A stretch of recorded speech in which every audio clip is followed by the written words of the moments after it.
Right now, gold is nearly double its 1980 nominal high of $850.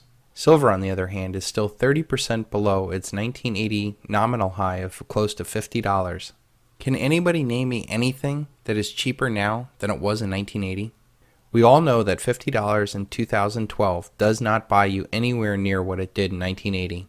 If we factor that record 1980 price of $50 in silver using the government's rigged inflation numbers, that means we would have a real inflation-adjusted high of silver at $130.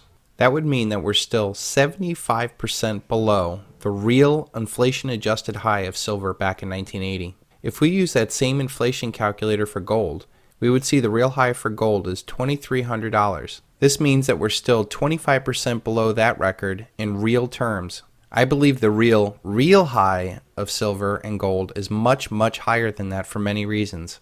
First, the government is lying to you about the real rate of inflation. A recent CNBC article shows that the government is lying to you even today about the real rate of inflation. They do this so they can steal from you, plain and simple. Every dollar that they print is a direct tax against your wages and savings. They need to keep your expectations low so that you will not panic while they are gutting you. The government hides this inflation of the currency through 4 major tricks. Number 1 is hedonic adjustments. If a car goes up in price, say from $20,000 to $21,000, it would, on the face of it, show a 5% increase in the price. The government does not want that, so it creates an adjustment which takes into account the value of the options added. They arbitrarily create a dollar figure of value of, say, a better standard radio, better tires, lumbar support, upgraded cloth seats, and a dual exhaust. The government can say that that added $1,500 worth of value to that car. So when calculating for inflation, the price of the car went down 2.5% to $19,500. It does not matter if you don't want, need, or even value those options. The price goes up for you and down for the government. A trick corporations use is to say a 12-ounce can of soda is $1, and through smaller cans they are now 10 ounces and still charge you $1. You lose 17% of your soda, which costs more per ounce. The government says it's still a can of soda and it's the same price, so no inflation. Presto. The second trick they use is substitution. If inflation cannot be tamed through hedonics, they simply substitute a product in the basket with a less expensive product. Say the original basket of goods had filet mignon in it, and it went up from $9 to $10 a pound. They can simply substitute it with porterhouse steak at, say, $6 a pound, and actually say that inflation went down to eat meat. They can then substitute that with ground beef, chicken, pork, or even dog food. The very fact that people would substitute a higher product for a lesser one because of cost is clear evidence of inflation, and yet they use it to understate it. If housing remains too expensive, they use rental rates. Remember, it's all about containing your expectations. The third trick they use is weighting. When that does not work, the government changes the weighting of a hotter category with a lesser one. For example, healthcare and education are notorious for rising costs. They make up 20% of the economy, and for the CPI, the government might only weigh it as 15%, lessening the effect of the overall number. Or they might weigh certain regions of the country more than others. Or they might weigh discretionary consumables that are known to be falling in price, that we buy infrequently, and that are not vital to the necessities that we need and buy every day. The fourth trick is, when all else fails, they just don't count it at all. Left out of all these real inflation equations for the government are the most essential parts of our lives: food, energy, and taxes.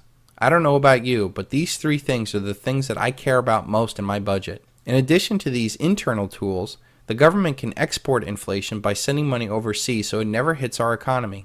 Also, if money can be pushed into stocks, it does not enter the real economy, and that also benefits the elite, especially when there is an orchestrated fleecing of the public through crashes. So there were the 4 tricks that the government uses to lower our expectations on inflation. They use hedonic adjustments, substitution, weighting, and subtraction. This allows the government to post benign inflation of 2.4% when the real rate is easily over 10%. So if the real rate of inflation is 4 times higher than the official CPI number of silver and gold, that would put the real high of silver at $528 and gold at $9,220. This is a much more realistic number because the money supply in the United States has been vastly increased since 1980. Using the broad component of M2, there is approximately 10 times the amount of money in the economy. So if silver was at close to $50 in 1980 times, 10 times more dollars in circulation would mean that silver is close to $500, and gold should be close to $8,500. With those numbers in mind, we are still miles away of hitting any real record in gold and silver. And this is just one factor in the price of silver. When you realize that there is a lot less silver in the world since 1980, $500 is too low. When you realize that there are 50% more people in the world since 1980, $500 silver is too low. When you realize that only about 15% of the world's population even had the opportunity to participate in the bull run of the 70s and 80s, $500 silver is too low. When you realize that there are a lot more dollars, euros, yen, yuan, and other currencies of the world since 1980, $500 silver is too low. When you realize that we are going to have a mathematically inevitable collapse of all fiat currencies, all paper assets like stocks, bonds, and real estate, silver is actually priceless.